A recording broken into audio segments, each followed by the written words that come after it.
Good day! I am Catherine Grace A. Pera from BSEd 1C Social Studies, and I am here to present 3 speeches, informative, persuasive, and argumentative about the issues, culture, and problems that are rampant in our today's society. And I'll start with my informative speech. This speech is entitled, Who is Marites? And what is Marites culture? Have you been infected with the chismosa virus? If you've been around social media in the past year, you may have noticed a flurry of people identifying themselves as Marites, feasting on a seemingly weekly spread of rumors and false information about famous people. However, have you ever wondered how Marites came to be? Chismis, literally translated as gossip in English, refers to unkind, disapproving, or unconfirmed reports about other people's private lives, as defined by the Cambridge Dictionary. And now, thanks to social media, Marites has successfully brought its habit to the online world. Coined as the local equivalent of the United States Karen, or a pejorative slang for a white woman perceived to be entitled or demanding beyond the scope of what is normal, another aspect of Filipino culture also made the digital leap and earned a name, Marites. Marites first gained popularity in 2020, but there is no confirmed origin for the name's use. However, there is this iconic "Manahimik ka, Marites" line that trended online early in the 2020 pandemic, when Manila Mayor Isko Moreno announced that no liquor ban should be implemented in the city during modified enhanced community quarantine. While the majority of people applauded the news, a certain Marites or gossip monger objected, pointing out that liquor is not a necessity. A Facebook user's hilarious comment, "Manahimik ka, Marites," drew laughter. Moreover, this term gained popularity after TikTok user Justin Duzares, a BPO process trainer, created the character in one of his famous videos, in which he portrays a typical gossip monger neighbor dressed in a robe wearing a towel on his head, spreading rumors and tittle-tattles in a British accent. With the rise of Mariteses both online and offline, the name has become synonymous with those who engage in gossip, particularly about famous celebrities, a highly resonant image given that rumor mongering has long been a national pastime even prior to the pandemic. However, rumor mongering is not new. In his seminal book Sapiens, A Brief History of Mankind, Israeli public intellectual Yuval Noah Harari even proposed that gossiping is an evolutionary survival tool that has aided mankind in navigating their ever-growing social circles much more efficiently. Is it true that there are responsible Marites? They stated that there are Mariteses as a result of democracy, which is significant. It is entirely possible to develop into a more enlightened Marites, one who is more nosy and inquisitive about important social issues rather than insignificant trivial pursuits. And some believe that critical thinking and fact-checking are required to be a better Marites, or even to be a better person in general. In conclusion, gossiping may not be a virus at all, but rather a component of our genetic makeup that we will have to contend with and tame for the rest of our lives. And always keep this in mind, that everything is satisfactory, especially in gossip, but it should be done in moderation. Next one is my persuasive speech. Are you familiar with the 10-second rule? It goes like this. 10-second rule. Don't point out something about a person if it cannot be changed or resolved within the 10 seconds. So as an overweight woman who has lived within the consequences of body shaming since I was a child, this rule helped me in educating others about the fat shaming culture and how pointing out the obvious doesn't really help at all. And thus, welcome to this speech titled, Am I Too Wide or Do You Simply Have a Narrow Mind? This is a speech about fat-shaming culture, what it is, and why it is best avoided. Now, I'll begin by defining the term fat-shaming. According to the Oxford Dictionary, fat-shaming is the act or practice of humiliating someone who is perceived to be fat or overweight through mockery or critical comments about their size. Globally, fat shaming has been prevalent, and it manifests itself in a variety of ways across all platforms.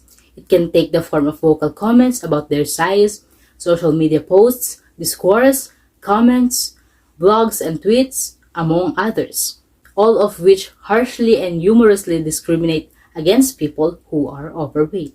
Given that I consider myself as a plus-size woman, I'd like to share some of the experiences I've encountered along the way. So among plus-size people, the spontaneous and unselected throwing of ridicule, mockery, fat jokes, and meaningful and amusing gaze becomes a product of symbolic interactionism.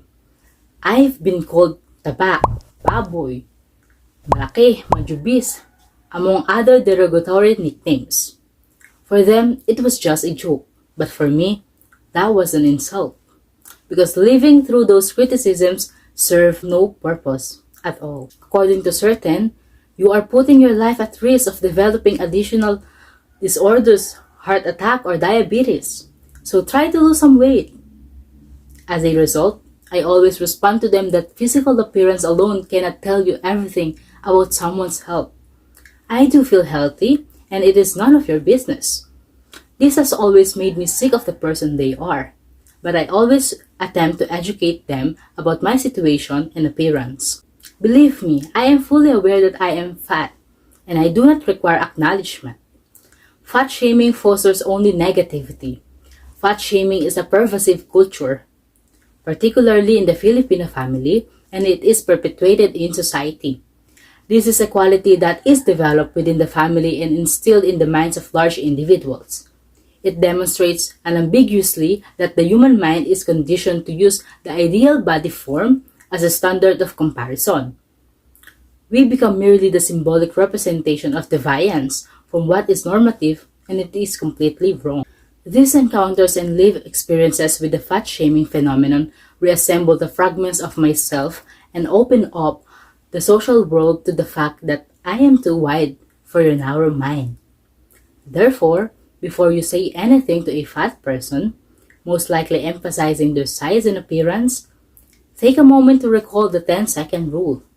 If the situation falls within the 10-second rule, go ahead and speak to them tactfully. If your thought or comment does not fit within the 10-second rule, then keep your thoughts and comments to yourself and live your life to the fullest, allowing us to be who we are. And lastly, this is my argumentative speech entitled, Government's Transparency is Necessary for Democracy. Did you know that 70% of the Philippine population rely primarily on social media for their political views, for their political news and information? This means that a handful of companies hold power over what a large portion of the Philippines sees, reads, and hears. Now that the pandemic has shifted even more of our lives online, companies like Facebook, TikTok, and Twitter utilize more influence than ever before, particularly in terms of news and information, especially as the wave of the 2022 elections approaches. Transparency involves information sharing, which means that officials' decisions and critical rules and regulations are made public.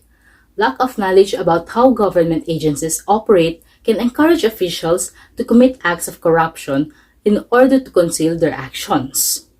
High levels of political engagement are indicative of a healthy democracy in which citizens are empowered and interested in participating in state affairs. The coronavirus pandemic has accelerated the transition to a more digital, mobile, and platform-dominated media environment, which also encourages Filipino to be active on social media, as it is the only way to stay connected to everyone and everything now in the time of the pandemic. One of the greatest examples of transparency I've seen is the latest post from Facebook Ad Library's top Facebook ad spenders, in which Leni Robredo, the Philippines' current vice president and a presidential candidate in the 2022 elections, lists the statistics with 14.1 million pesos spent on Facebook ads. And with that said, it demonstrates true transparency for her volunteers, as they paid her ads and coordinated with the campaign team to either boost the vice president's official social media posts or create original materials to promote her candidacy. You can clearly see where the volunteers' efforts are going as a result of this in the social media updates detailing everything she does from the VP's accounts where donations and funds are allocated. Because money is hard-earned in times of this pandemic, and all efforts and donations must be visible and transparent. Transparency in government is unquestionably beneficial in a world of seemingly gray issues and beliefs. This demonstrates integrity and gives the government a positive image while also increasing accountability for elected officials. Without a doubt, those who argue against transparency just see it as a media war. Why not help privately, they said. No, because public officials are publicly accountable and citizens deserve to know where their efforts and money are going. It is true that transparency costs too much. It is true that our country has accumulated a massive amount of debt through a variety of practices over the last century. However, allow me to ask you this. What is more expensive, a seasoned brick mason or a mason who has no idea of what he was doing? Take your pick and determine what is more expensive. In conclusion, transparency is a pretty penny, but so is anything worthwhile in life. Transparency is guaranteed to work. It is a steadfast pillar of the country's democracy that we can rely on the long term.